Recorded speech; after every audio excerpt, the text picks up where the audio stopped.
Rook tells me the story. He sits me down in his office, and we're overlooking the entire airport. And he says, all right, so Michael, here's the deal.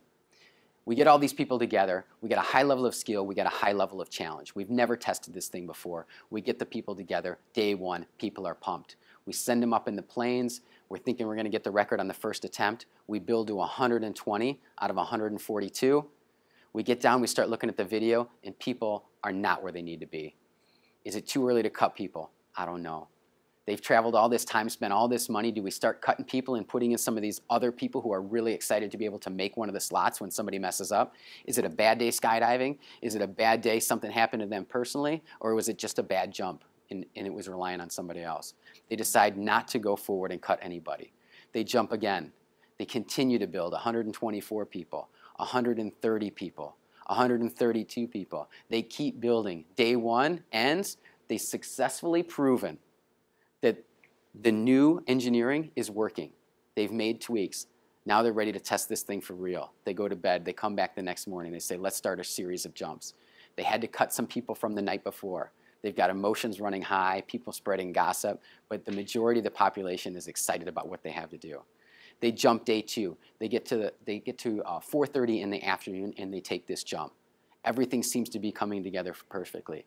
142 people coming together. But I'm not going to explain it. I'm going to show it to you. They're all aligning in the planes. They're focused and visualizing. Rook said, we're going to get the record. We're going to get it now. Now get up there and prove me right. You're the best people. We've got the best technology. The first guy jumps out of the plane. He signals. Everybody else dives out of the plane. Train A and Train B leave the station at the same time. They're in the zone. Everything's in slow motion. They're diving toward Earth, so Earth is that way.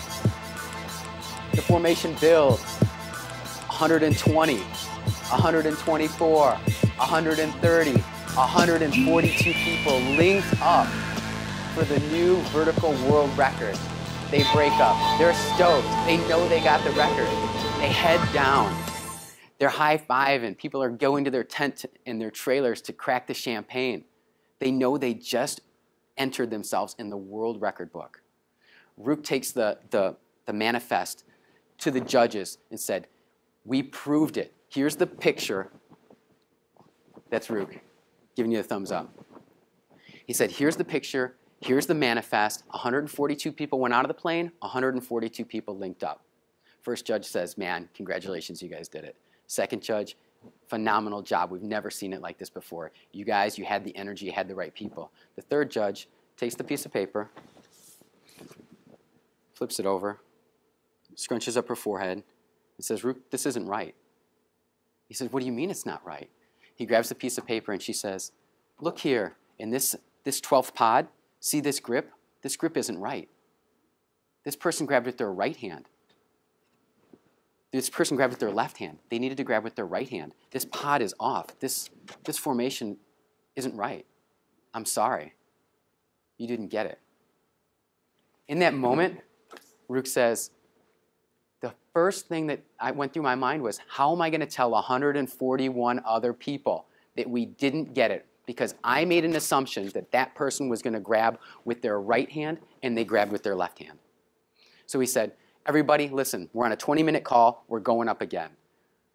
The gossip started. People were wondering, what's going on? We got the record. Why are we going up again? We don't need to prove anything to anybody. We own this record.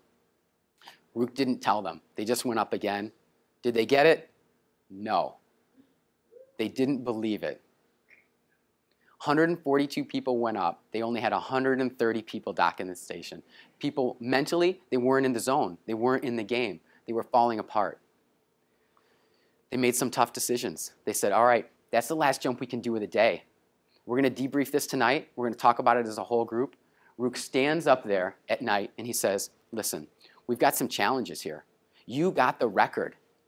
Congratulations. The problem is, I screwed up. So what are we going to do about it?